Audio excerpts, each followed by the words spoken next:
Here's the thing nobody tells you when you're graduating high school or finishing college. The scariest part of becoming an adult isn't the responsibilities, it's the liabilities.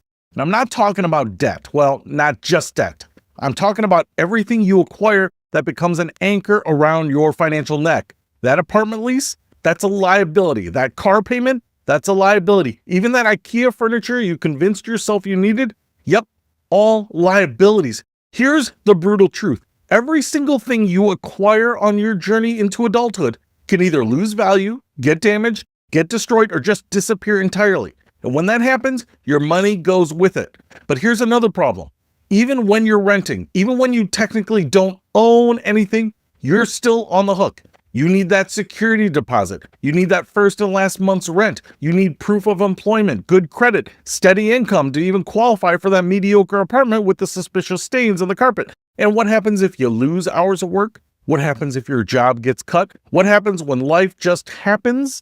The rent payment, it doesn't care. It's due on the first every single month, whether you can pay it or not. So let's talk about something most people completely overlook when they're making one of the biggest decisions of their young adult lives, joining the military. Now, before you roll your eyes and think this is some recruiting propaganda, hold on. I'm not here to wave flags and play patriotic music. I do that on my personal time. I'm here to talk cold, hard financial reality.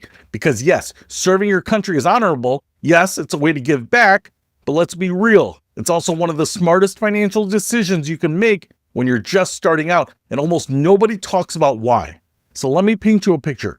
You graduate high school or college, you're standing at this crossroads trying to figure out what's next. Maybe you're looking at entry-level jobs that pay next to nothing. Maybe you're staring down some student loans. Maybe you just have no idea what you want to do with your life. And society tells you, get a job, get an apartment, buy a car, start adulting.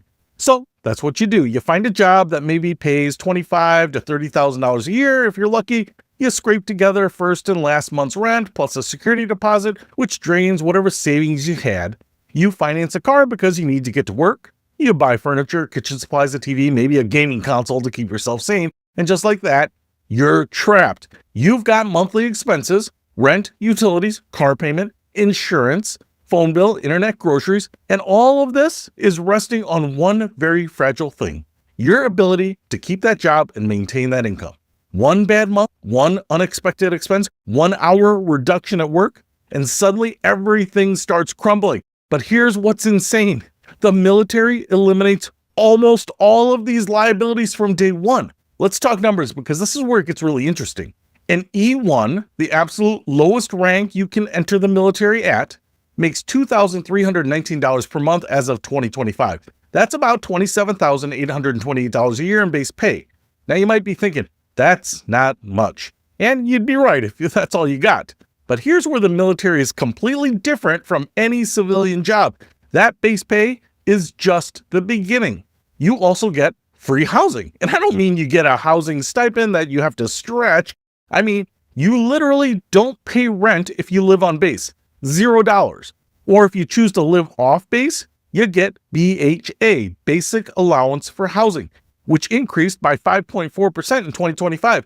Depending on where you're stationed, that could be an extra $1,000 to $2,500 per month, tax-free. You get free food through your basic allowance for subsistence, over $300 a month, or free meals at the dining facility. You get free healthcare, not affordable healthcare or cheaper healthcare, not healthcare with a pretty affordable copay.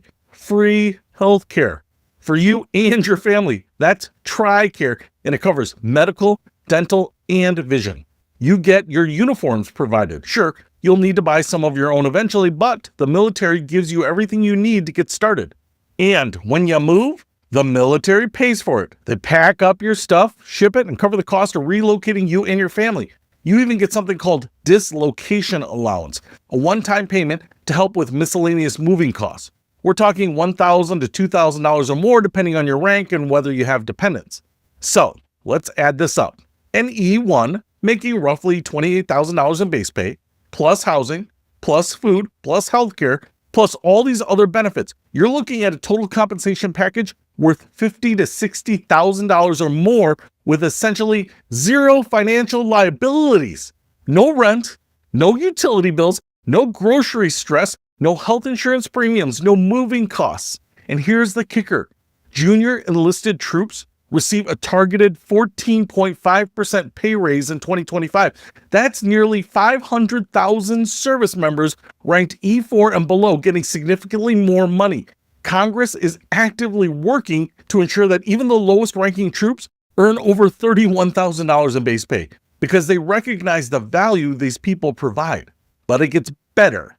Let's talk about the GI Bill, specifically the post 9/11 GI Bill. This is where the military goes from pretty good deal to, are you kidding me? If you serve at least 36 months on active duty, you're eligible for 100% of the full GI Bill. And what does that get you?